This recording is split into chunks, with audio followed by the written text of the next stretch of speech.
What is up, guys? Welcome back to my channel. Hey, Chris here, back with episode number 4. This one contains 2 Pro Revenge stories. Sit back and enjoy. Boss wouldn't pay me the money I earned, so I had his company shut down. And the other few moments. Last year, I started working for a local plumbing company that seemed promising. Would pay top dollar to employees for good old-fashioned labor.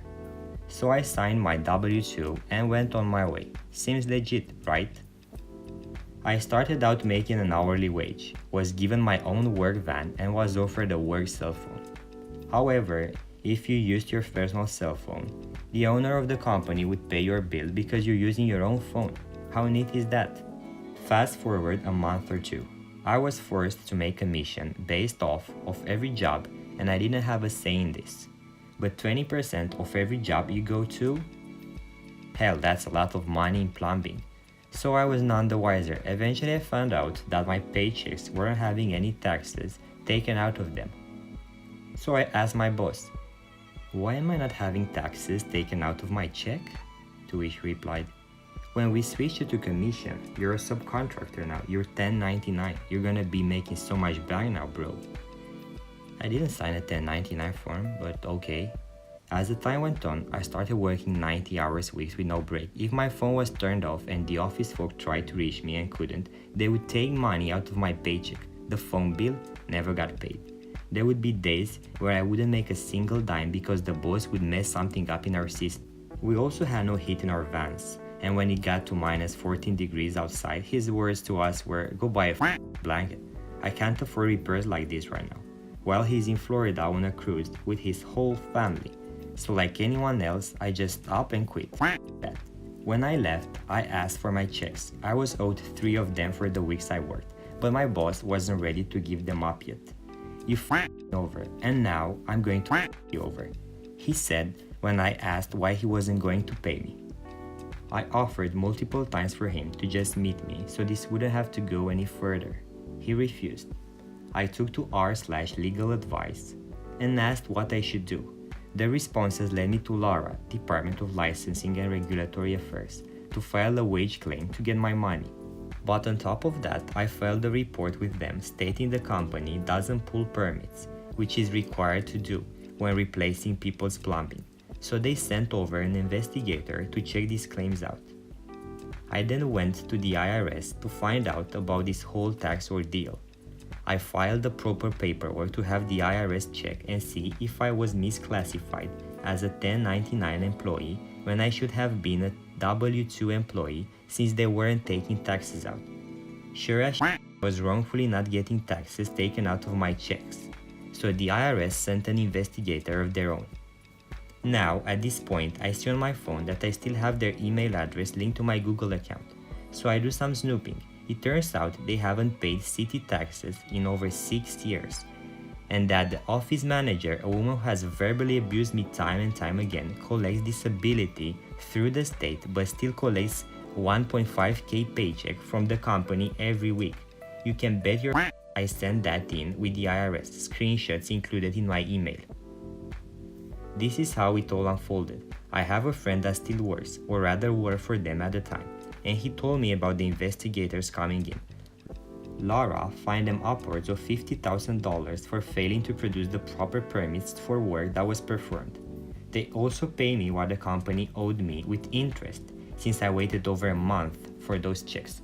On top of all of this, the IRS made them pay for my taxes at the end of the year, took away the office manager's disability, audited them because they haven't paid city taxes, and fined them for each employee they did this to. At this time, as well, all of his fleet vans broke due to wear and tear. This resulted in the company closing. When he asked me why I did all of this, my response was simply, you over, so I over. Ex-girlfriend was a scammer, so I put her in the slammer. Bippity boopity boo, I destroyed her family too. Around the time I got my first full-time job and finished college, I decided I was ready to venture out and start dating. I had heard about this amazing app through a few of my coworkers, a little thing called Tinder, so I decided to give it a shot. After about a week on the app, I finally matched with a woman who we'll call Talia. Talia lived in a different city than I did, but the day we matched, she said she was visiting a cousin. We messaged through the app, and after verifying she was real through her Facebook and Instagram profiles, we exchanged phone numbers. She said she was employed full-time, had an apartment and her own car, and was somehow still single. We talked for about 2 weeks on the phone, always at night after my shift at work, before we finally had the chance to meet when our schedules matched up. I drove my beat-up 96 Honda Civic to her town, spent that Friday night, I forget where we ate that night, and in the morning we had breakfast at Waffle House. Talia did have her own apartment, however, she lived next door to her grandmother, who I awkwardly had to meet the next morning. I learned from Talia that her car was actually in her grandmother's name and her apartment was in the name of her cousin. She went so far as to show me family portraits with her cousin, to talk about her abusive ex, and even shared with me how her laundry room was embarrassingly infested with flies and roaches. We officially changed our social media to dating that day. Keep in mind that this was my first relationship in almost 4 years, so I was excited. The scam. Talia also told me that day that she had been fired from work about a week earlier, but was too embarrassed to tell me. I asked how she had kept up her bills, and she said that her grandma and dad had been helping her. Talia asked if I could help her make her car payment, which was due that weekend. I refused. She then explained that she could get a payday loan, which is banned in our state, and could put it into my checking account. I felt uneasy about it and asked if there was another way she could get the loan.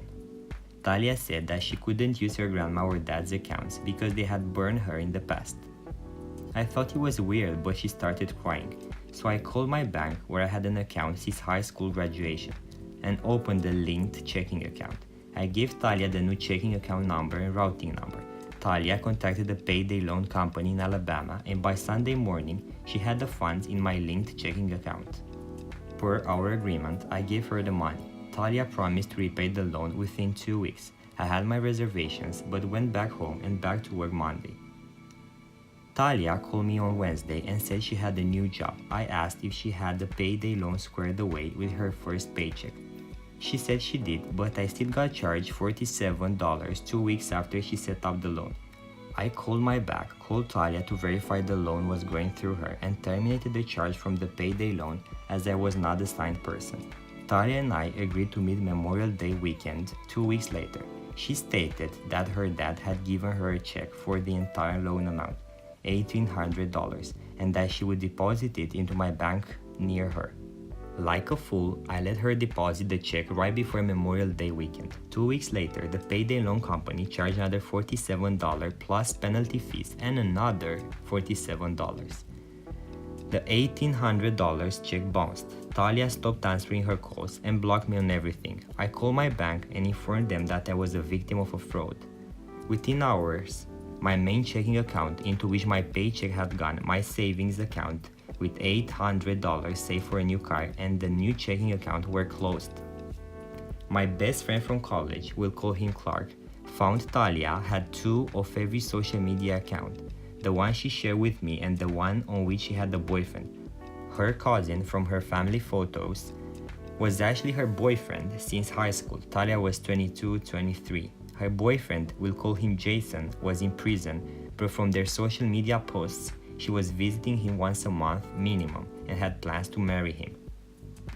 I spent days trying to get back my accounts and my money. One of the representatives from my bank and Clark and my mom advised that I should press charges for fraud. My bank mailed me a copy of the bounced check for criminal investigation purposes, and it showed Jason's name and not Talia's father's name as the owner of the check. That's when I decided to get revenge. The revenge. As mentioned before, Talia's apartment had a minor infestation of roaches and flies in her laundry room. While I went through legal agencies to pursue pressing charges of forgery on the check, fraud, and so on, I found the name and phone number of Talia's apartment complex. I left a message for the apartment complex manager that Talia and her grandmother both had filthy apartments. Within a week, Clark showed me that Talia had posted a request for temporary housing for her and her grandma since her parents wouldn't let her move in. Talia's payday loan company began calling me, as Talia had given them my phone number instead of hers and they had not received payment yet. I was still reviewing my legal options at the time. One day, I answered and notified the rep that Talia had fraudulently used my checking account. The rep who called me transferred me to their legal department, who was very interested. It turned out that Talia's grandma and her father owed to the payday loan company. It wasn't a lot separately, but the payday loan company had enough evidence with my claim that Talia was the ringleader using her family's accounts.